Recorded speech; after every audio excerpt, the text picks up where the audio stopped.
Hello students, मैं अरविंद कुमार कक्षा 10 के लिए जीव विज्ञान की एक नई वीडियो लेकर आया हूँ। आज हमारा जो नया टॉपिक का नाम है हमारे जीव जनन कैसे करते हैं।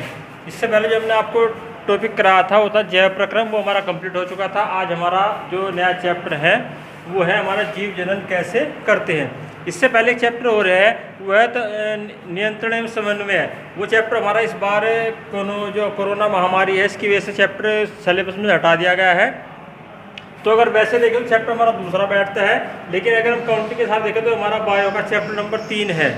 ठीक है, तो आज हम बात करेंगे। सबसे पहला हमारा जो इसमें हेडिंग है वो है विभिन्नताएं। देखिए विभिन्नताएं क्या होती हैं। आपने देखा होगा कि एक ही माँ बाप हैं, एक ही माँ बाप की कोई भी दो संतानें एक जैसी नहीं होती जब तक कि वो जुड़वा ना हो। जुड़वा एक जैसे हो सकते हैं, वो भी कब, जब वो कुछ ही समय के अंतराल पर पैदा हुए हों। लेकिन अगर उनके पैदा होने में कुछ टाइम का अंतराल है, यानी कि एक अब पैदा होगा, एक लगभग 2-3 घंटे बाद पैदा हुआ, तो उनमें भी भिन्नताएं आ सकती हैं। तो इस प्रकार हम ये कह सकते हैं कि जब एक ही माँ बाप के कोई भी दो संतान एक जैसी नहीं हो सकती। किसी का दिमाग तेज है, किसी का दिमाग कम है, कोई लंबाई में ज़्यादा है, कोई लंबाई में कम है, कोई साफ रंग का है, कोई थोड़ा सांवले रंग का है, तो इस प्रकार उसमें अंतर पाए जाते हैं। तो जब जीव की जो संतानें होती हैं उनमें जब अंतर पाए जाते हैं तो उन अंतर को हम क्या बोलते हैं, विभिन्नताएं बोलते हैं। उसके बाद है जीवों में जनन। देखिए जनन क्या है। जनन एक ऐसी प्रक्रिया है जिसके द्वारा जीव अपने जैसी संतान उत्पन्न करता है। संतान उत्पन्न करने का कारण क्या है, जिससे उसका वंश चलता रहे, ये इसका मेन कारण है। उसके बाद जनन के प्रकार। जनन जो है वो 2 प्रकार से होता है जीवों में। सबसे पहला होता है अलैंगिक जनन या एकल जीव जनन। उसके बाद दूसरा होता है लैंगिक जनन। देखिए एकल जीव जनन या अलैंगिक जनन किसे कहते हैं। अलैंगिक जनन एक ऐसी प्रक्रिया है जिसमें केवल एक ही जनक भाग लेता है और वो होती है मादा, यानी कि फीमेल। तो इसमें क्या होता है, इसमें जो जनन होता है बड़ी तीव्र गति से होता है और इनके द्वारा जो संतानें उत्पन्न होती हैं वो क्या होती हैं, उनको बोलते हैं क्लोन। क्लोन क्यों बोलते हैं, क्योंकि वो आनुवंशिक गुणों में अपने माता पिता के बिल्कुल हूबहू अपने जैसी ही होती हैं, यानी कि जैसे उनके माँ बाप होते हैं ऐसी ही वो संतान होती है। तो इसलिए उसे हम क्या बोलते हैं, क्लोन बोलते हैं। और ये जो जनन होता है बड़ी तीव्र गति से होता है। उसके बाद लैंगिक जनन। देखिए नाम जो है लैंगिक जनन है। लैंगिक जनन जो है इसमें 2 युग्मकों का मिलना जरूरी है, यानी कि नर युग्मक और मादा युग्मक। जब नर और युग्मक और मादा युग्मक आपस में मिलते हैं तो उनके मिलने से जाइगोट बनता है, यानी कि सबसे पहले उनमें निषेचन होती है। जब नर युग्मक और मादा युग्मक आपस में मिलेंगे तो क्या होगा, निषेचन होगा। निषेचन होने से उनमें जाइगोट बनेगा और जाइगोट होने से उसमें नई संतान का प्रारंभ हो जाएगा। तो जो लैंगिक जनन है, लैंगिक जनन की प्रक्रिया को श्रेष्ठ माना जाता है बजाय इसके अलैंगिक जनन के, क्योंकि लैंगिक जनन की जो द्वारा जो संतान उत्पन्न होती है उसमें क्या होता है, उसमें नर युग्मक और मादा युग्मक दोनों लक्षणों का मिश्रण हो जाता है, इसलिए उसमें क्या पाई जाती है, विभिन्नताएं पाई जाती हैं। उसके बाद है हमारा अलैंगिक जनन की विधियाँ। देखिए हमारा जो अलैंगिक जनन है इसकी फिर अनेक विधियाँ हैं। तो सबसे पहले हम बात करेंगे विखंडन। देखिए विखंडन का मतलब क्या होता है। विखंडन का मतलब होता है टूटना। जब एक कोशिका टूटकर 2 भागों में बढ़ जाती है, यानी कि आप ये कह सकते हैं कि जब एक जीव से 2 जीव का निर्माण होता है तो उसे बोलते हैं क्या, विखंडन। और ये एक कोश के जीव जो होते हैं हमारे, उनमें जनन की प्रमुख विधि मानी जाती है जो विखंडन विधि होती है। जो हमारे एक कोशिकीय जीव है उनमें विखंडन जो है उनमें जनन की एक प्रमुख विधि मानी जाती है। फिर ये विखंडन एक 2 प्रकार से होता है। एक तो होता है द्विविखंडन, एक होता है बहुविखंडन। देखिए द्वि का मतलब क्या होता है, 2, और बहु का मतलब होता है बहुत सारे। तो जब द्विविखंडन का मतलब क्या है, जो एक कोश के हमारे जीव हैं उन एक कोश के जीव में क्या होगा, उनकी जो कोशिका है उसमें एक केंद्रक होता है, उसमें कोशिका द्रव्य होता है। तो जब उनका जो केंद्रक है वो लंबाई में 2 भागों में बट जाता है, यानी कि लंबाई में पहले क्या करता है, वो पोषण करता है, वृद्धि, यानी पोषण ग्रहण करके वृद्धि करता है और फिर वो लंबाई में बढ़ जाता है। उसी प्रकार इनका जो जीव द्रव्य है वो जीव द्रव्य भी 2 भागों में बढ़ जाता है। इस प्रकार से एक जीव से, ये हमारा एक जीव है, इससे हमारे 2 जीव उत्पन्न हो जाते हैं। तो इसे कहते हैं द्विविखंडन। जैसे अमीबा है, पैरामीशिया में कुछ जीवाणु हैं, इस प्रकार की जो जीव है हमारे उनमें जो है इस प्रकार का द्विविखंडन है वो पाया जाता है। उसके बाद है हमारा बहुविखंडन। बहुविखंडन का मतलब एक जीव से अनेक जीव उत्पन्न होना। जैसे हीलोथ्रिक्स है हमारा मलेरिया परजीवी है, उसमें क्या होता है, एक जीव से अनेक जीव उत्पन्न होते हैं। इसमें क्या होता है, इसमें जिस प्रकार के जनन जो कोशिका होती है उसके चारों ओर एक रक्षा आवरण बन जाता है। क्या बन जाता है, एक रक्षा आवरण या कोष्ठ बन जाता है, उसे बोलते हैं सिस्ट। और वो बनता है कब, जब मौसम उनके प्रतिकूल होता है, यानी कि प्रतिकूल परिस्थितियों में जो जनन जो कोशिका होती है उसके चारों ओर एक रक्षा आवरण या एक क्या बन जाता है, एक कोष्ठ बन जाता है, उसे बोलते हैं सिस्ट। तो इसमें क्या होता है, फिर इसका जो जीव द्रव्य होता है वो जीव द्रव्य अनेक बार क्या करता है, विभाजित होता है। और जीव द्रव्य अनेक बार जब विभाजित होगा तो उसके वो अपने चारों ओर क्या बना लेगा, अनेक विखंड बना लेगा, उन्हें बोलते हैं बीजाणु। जिसमें मौसम इनके अनुकूल आता है तो जो शिष्ट होता है ये शिष्ट फट जाता है और जो जितने भी इसके विखंड हैं वो बाहर स्वतंत्र जीवों के रूप में विचरण करने लगते हैं, इसे बोलते हैं बहुविखंडन। और ये विधि हमारे मलेरिया परजीवी यूलोथ्रिक्स आदि में पाई जाती है। उसके बाद है खंडन। खंडन का मतलब भी वही टूटना है, खंडन कह लो विखंडन कह लो एक ही बात है। खंडन का मतलब भी टूटना। जैसे हमारे इस प्रकार का जो जनन है वो हमारा शैवालों और कवकों में पाया जाता है। और जिस प्रकार का जो जनन है हमारा जो बहुकोश के जीव होते हैं जैसे कवक है, शैवाल है, उनमें पाया जाता है। इसमें क्या होता है, इनका जो प्रोटतंतु होता है वो विभाजन के द्वारा क्या होता है, 1 से 2 कोशिकाओं में बढ़ जाता है, इसे बोलते हैं क्या, खंडन। उसके बाद हमारा जो नेक्स्ट जो हमारा हेडिंग है वो है पुनरुद्भवन। पुनरुद्ध का भवन, इस प्रकार का जो जनन है पुनरुद्भवन में क्या होगा, जैसे हमारा प्लेनेरिया है, प्लेनेरिया में क्या होगा इस प्रकार से, जब इनमें क्या होगा, अगर हम इसके टुकड़े कर दें, 1 के बजाय 10 कर दें, 20 कर दें, 50 कर दें, 100 कर दें, 1000 कर दें, और प्रत्येक टुकड़े में क्या होगा, उसका एक अंश होगा, क्या होगा, केंद्रक हो या केंद्रक का अंश हो, तो वो केंद्रक का अंश जो है वृद्धि करके एक नए जीव के निर्माण में क्या करता है, सहायता करता है, इनके उससे एक नए जीव का निर्माण। अब हमारा जो नेक्स्ट हेडिंग है वो है मुकुलन। देखिए मुकुलन जो हमारे निम्न श्रेणी के बहुकोश के जीव होते हैं जैसे हाइड्रा वगैरह हमारे, ये क्या होता है, निम्न श्रेणी के बहुकोश के जीव होते हैं। इनमें क्या होता है, इनमें नियमित विभाजन के द्वारा इनके शरीर पर बाहर की ओर एक उभार बन जाता है जिसे हम बोलते हैं मुकुल, और ये मुकुल ही क्या करता है, वृद्धि करके एक नए जीव का निर्माण करता है। उसके बाद हमारा जो नेक्स्ट हेडिंग है वो है कायिक प्रवर्धन।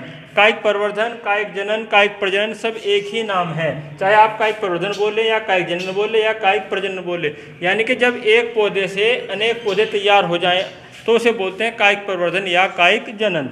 तो ये हमारे कायिक प्रवर्धन है या कायिक जनन है, ये भी क्या होता है, इसमें हमारे जड़ है, तना है, पत्ती है, वो भी कोई सा भी पार्ट जो है पौधे का वो भाग ले सकता है। ये हमारा जो कायिक प्रवर्धन होता है ये भी 2 प्रकार का होता है। नंबर 1 होता है प्राकृतिक कायिक प्रवर्धन, नंबर 2 होता है कृत्रिम कायिक प्रवर्धन। जो प्राकृतिक कायिक प्रवर्धन होता है ये प्रक्रिया जो है प्रकृति में अपने आप मिलती है, यानी कि इसमें आपने ऐसा किया कि आपने एक पौधा लगाया, एक पौधा लगाने के बाद उससे अनेक पौधे तैयार हो गए, तो इस प्रकार की जो विधि होती है उसे बोलते हैं क्या, हम प्राकृतिक कायिक प्रवर्धन। इसके एग्जाम्पल है जैसे भूमिगत तना। भूमिगत तना में जैसे हमारे कंद है, प्रकंद है। कंद प्रकंद का मतलब क्या है, हमारा आलू है, जैसे हमने आलू लगाया तो आलू को चाहे तो हम पूरा साबुत का साबुत एक जैसा जितना आलू होगा जू का तो ऐसा भी लगा सकते हैं, चाहे तो हम उसमें क्या होता है, उसमें आंखें पाई जाती हैं, तो जिस पार्ट में उसकी आंखें उस पार्ट को हम काट कर छोटे छोटे पीस करके भी उसके लगा सकते हैं, तो उससे क्या होगा, जितने पीस होंगे उतने से ही नए आलू तैयार हमारे हो जाएंगे। उसके बाद प्रकंद है।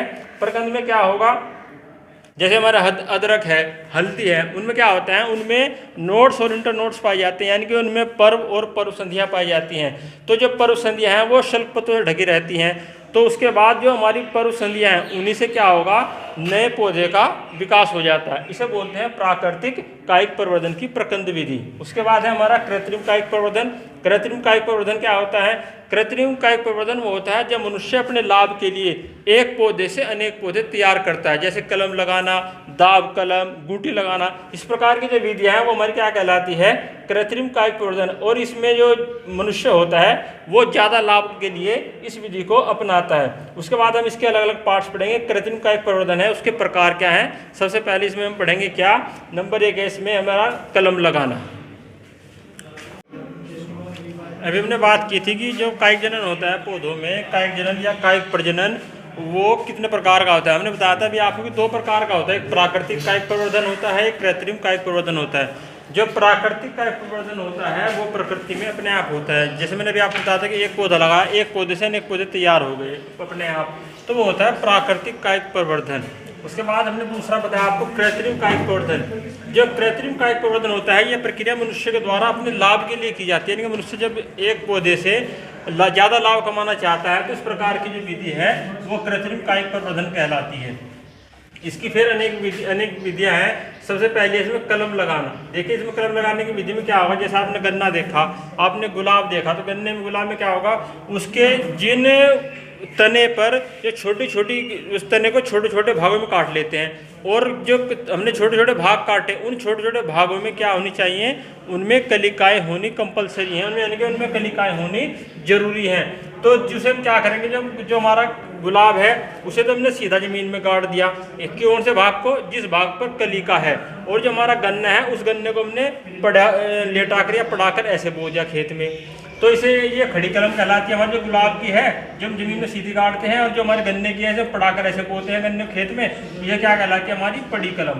तो जो हमारी कलम लगाने की जो विधि है, कलम लगाने में आते हैं पौधे के जो तना होता है उस तने के कलियायुक्त भाग के हम छोटे छोटे पीस कर लेते हैं और जो टुकड़े कर लेते हैं। जो वो टुकड़े या पीस है वो हमारी क्या कहलाती है, कलम कहलाती है। उन्हें फिर हम जमीन में गाड़ देते हैं या जमीन में दबा देते हैं, तो उनसे ही कुछ जो हमारे कलिका युक्त भाग है उनसे हमारा फिर वृद्धि करके वो कलिका युक्त भाग ही नए पौधे का निर्माण करता है। तो ये विधि हमारी कहलाती है कलम लगाना। गुलाब है, गन्ना है, इसमें इस प्रकार की विधि होती है। गुलाब में खड़ी कलम का प्रयोग होता है, जो गन्ना होता है उसमें पड़ी कलम का प्रयोग होता है। उसके बाद है नंबर 2 हमारा दाब लगाना।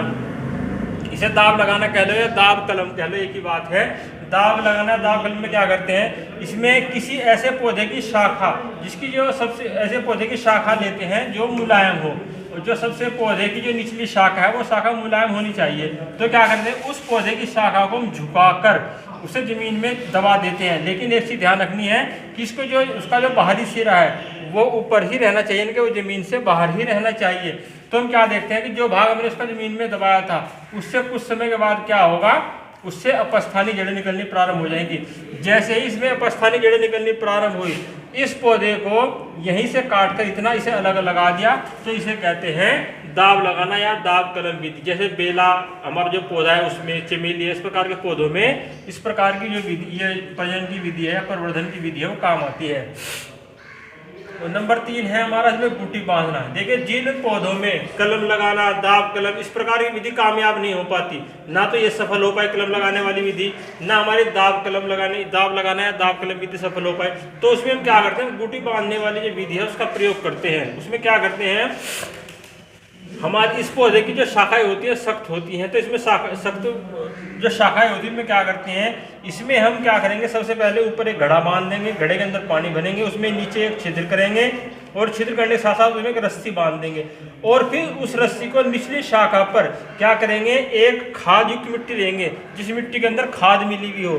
तो जो खाद युक्त मिट्टी है उसे बांध कर इसके ऊपर या तो हम रुई बांध देते हैं, उस मिट्टी के ऊपर या तो रुई बांधेंगे, या जो मोस है, हमारा मोस का पौधा होता है, उसे लपेट देंगे और उसके ऊपर फिर उस रस्सी को बांध देंगे। रस्सी बांधने का मतलब क्या है कि जो घड़े के अंदर पानी है वो पानी जो है इस रस्सी की सहायता से इस पर पड़ता रहे, ताकि ये इसके अंदर नमी बनी रहे। तो आप देखेंगे कि इसमें से कुछ समय के बाद अपस्थानिक जड़ें निकल आती हैं, और जैसे इसमें अपस्थानिक जड़ें निकली, इस भाग को काटकर यहाँ से इसे अलग मर्दा में उगा देते हैं, तो इससे भी हमारा नया पौधा तैयार हो जाता है। इस विधि को कहते हैं बूटी बांधना विधि या बूटी लगाना विधि। जैसे अमरूद है, संतरा, इस प्रकार के पौधों में ये विधि हमारी काम आती है। उसके बाद हमारी जो अगली विधि है वो है क्या, इसकी पैबंद लगाना या रोपण विधि।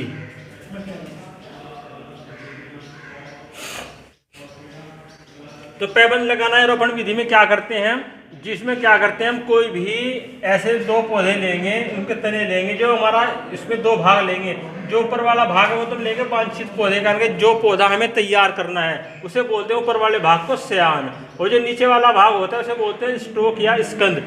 उस पौधे ये लेते हैं हम जड़ वाला भाग, यानी कि जो जड़ वाला हमारा भाग हो ये हम किसी पौधे का ले सकते हैं। लेकिन एक चीज़ ध्यान रखने वाली बात है कि दोनों भाग एक ही पौधे के होने चाहिए। अगर हमने ये आम का लिया तो ये भी आम का होना चाहिए, हमने ये नींबू का लिया है तो ये भी नींबू का होना चाहिए, कहना दोनों एक ही जाति के पौधे होने चाहिए। यानी कि जो हमारा श्यान पार्ट है, जो स्टोक पार्ट है, दोनों एक ही जाति के पौधे के होंगे।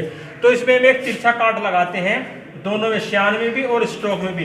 तो इस तिरछा काट को हम फिर आपस में, जिनके इससे होगा क्या, काट लगाने से जब हमने इसमें काट लगा दिया, काट लगाने के बाद हमने इसे दोनों को मिला दिया, और दोनों को मिलाने से इसके ऊपर हमने क्या किया, मिट्टी बांधकर फिर रुई बांध दी इसके ऊपर।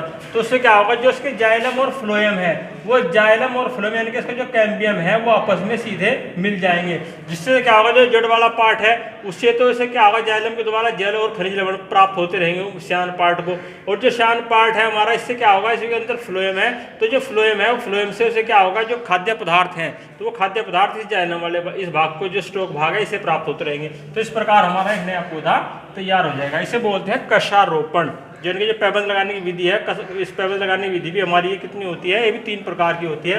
ये जो इस प्रकार का तिरछा काट लगाएंगे इसे बोलते हैं कशारोपण।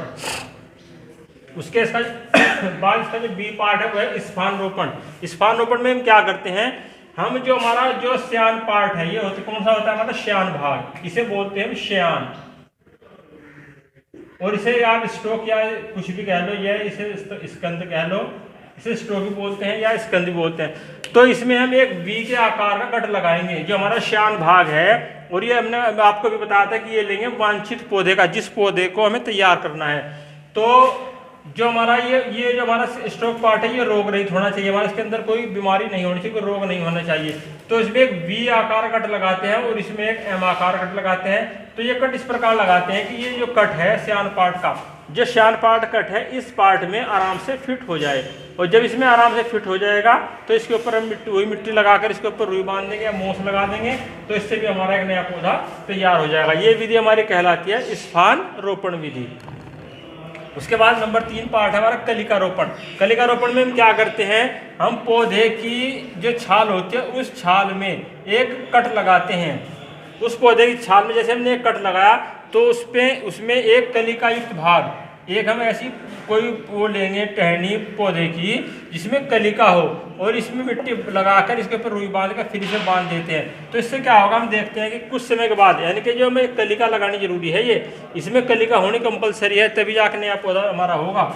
तो जब इसमें कलिका हमने इसमें लगा दी तो इसमें क्या होगा, इसे रुई मिट्टी लगाकर फिर हमने इसमें रुई लगा दी, रुई बांध दी इसके ऊपर से, और फिर इसे रस्सी से बांध दिया। तो आप देखेंगे कुछ समय के बाद जो मैंने कलिका वाला जो पार्ट हमने इसके अंदर लगा, उससे हमारा एक नया पौधा तैयार हो जाता है। अब हमने अभी पढ़ा क्या, कृत्रिम कायिक प्रवर्धन। अब इसकी जो हमारा जो कायिक प्रवर्धन है, कायिक प्रवर्धन या कायिक जनन के लाभ क्या क्या है, इससे लाभ क्या होता है। सबसे पहले इसका जो लाभ है वो है कि इससे इस विधि के द्वारा हमें पौधे कम समय में ही तैयार कर लेते हैं, कि इसके द्वारा पौधे बहुत जल्दी तैयार किए जा सकते हैं। नंबर 2 है इसके जो गुण हैं या लक्षण हैं, वो जिस पौधे से हम दूसरा पौधा तैयार कर रहे हैं उसके बिल्कुल समान होते हैं। कहने का मतलब है जो हमारा मदर प्लांट होता है, मदर प्लांट कौन सा होगा, जिस पौधे से हम नया पौधा तैयार कर रहे हैं उसे बोलते हैं मदर प्लांट। तो जो हमारा मातृ पौधा है या मदर प्लांट है, उसके गुण और लक्षण और जो हम नया पौधा तैयार कर रहे हैं उसके गुण या लक्षण, वो दोनों के दोनों कैसे होते हैं, एक समान होते हैं। उसके बाद ये विधि जो है हमारी जो कायिक जनन वाली विधि है, उन पौधों में आसान होते हैं जिन पौधों में क्या होता है, उनमें बीज नहीं बनते हैं। उन पौधों में ये विधि बहुत ही आसान होती है। जैसे हमारे अंगूर है, केला है, अनानास है, इस प्रकार के हमारे जो फल है उनमें बीज नहीं होते, तो उन पौधों में ये विधि बहुत ही क्या होती है, लाभदायक होती है, बहुत ही आसान होती है। उसके बाद हमारा जो नेक्स्ट हेडिंग है वो है पुष्पी पौधों में लैंगिक जनन, यानी कि जो हमारे पुष्पी पौधे होते हैं उनमें लैंगिक जनन किस प्रकार से होता है। पुष्पी पौधे यानी कि हमारे जो आवृतबीजी पौधे होते हैं, हमारे एंजियोस्पर्मिक प्लांट होते हैं, उन्हें बोलते हैं पुष्पी पौधे, जिन पौधों पर पुष्प लगते हैं। तो पुष्पी पौधों में किस प्रकार से लैंगिक जनन होता है वो समझा रहे हैं आपको। तो सबसे पहले ये हमारा उसकी एक टीएस ट्रांसफर सेक्शन है, हमारा एक पुष्प का जो हमारा आवृतबीजी पुष्प है उसका एक काट दिखा रखी है हमने आपको। इसमें क्या होता है, इसमें ये सबसे पहले क्या होगा, इसमें जो इसका जो आपने मान लो गुलाब का फूल देखा, तो गुलाब के फूल में नीचे हरे रंग की पंखुड़ियाँ आपको दिखाई देंगी। तो जो नीचे हरे रंग की पंखुड़ियाँ होती हैं उन्हें बोलते हैं बाह्य दलपुंज। उन्हें क्या बोलते हैं, बाह्य दलपुंज यानी कि कैलेक्स। उसके बाद जो उसमें रंग बिरंगी पंखुड़ियाँ होती हैं, मान लो गुलाबी है, हल्की गुलाबी है या किसी भी और कलर की है, उसे बोलते हैं क्या, दलपुंज यानी कि कोरोला। उसके बाद जो रंग बिरंगी पंखुड़ियाँ होती हैं वो दलपुंज होती है, जो हरे रंग की होती हैं वो बाह्य दलपुंज होती है। उसके बाद ये बीच में इसके क्या होता है, ये अंडाशय होता है इसका। इससे क्या होता है, अंडाशय। अंडाशय से ही क्या होता है, निषेचन के बाद फल बनता है। उसके बाद इसके बीच में बीजांड है, बीजांड से क्या बनेगा, बीजांड से बीज बनेगा परिपक्व होने पर बीजांड के। तो ये जो हमारा अंडाशय है वो भी है। ये जो लंबी नलिका जा रही है, लंबी नलिका ये वाली, इसे क्या बोलते हैं, वर्तिका बोलते हैं, स्टाइल बोलते हैं। और ये हमारे जो सबसे ऊपर का भाग है इसका, जिस नलिका का जो सबसे ऊपर का भाग है, इसे स्टिग्मा बोलते हैं, यानी कि वर्तिकाग्र बोलते हैं। अगर हम बात करें वर्तिकाग्र, वर्तिका और अंडाशय, यानी कि स्टिग्मा, स्टाइल और ओवरी, इन तीनों को मिलाकर क्या बनता है, हमारा स्त्री केसर बनता है। यानी कि पुष्प का जायांग कह लो, स्त्री केसर कह लो। पुष्प का जो मादा भाग होता है, यानी कि मादा जननांग होता है, वो क्या होता है हमारा, ये होता है स्त्री केसर। उसके बाद हमारे जो पुष्प, जो हमारे इसकी पुष्प है, पुष्प के अंदर क्या होता है, एक ये जो लंबे डंडे से बना रखे हैं, ये जो मैंने बताया लंबी नलिका सी, ये पुतंतु होता है। और इसके ऊपर जो मैंने बना रखे हैं, ये क्या है, हमारे पराग कोश है। इस पराग कोश के अंदर ही क्या होता है, पराग कण होते हैं, जो कि नरीगुमक का कार्य करते हैं।